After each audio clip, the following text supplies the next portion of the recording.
Lesson 4. Using the interactive prompt to explore Python.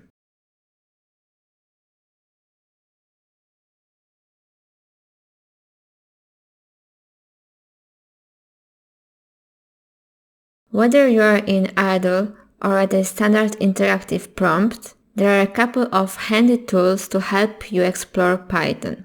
The first is the help function, which has two modes.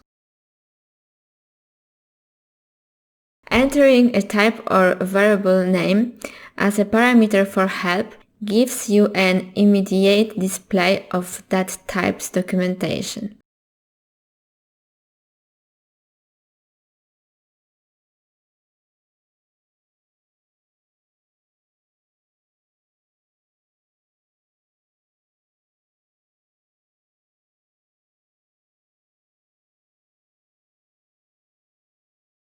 End of lesson 4.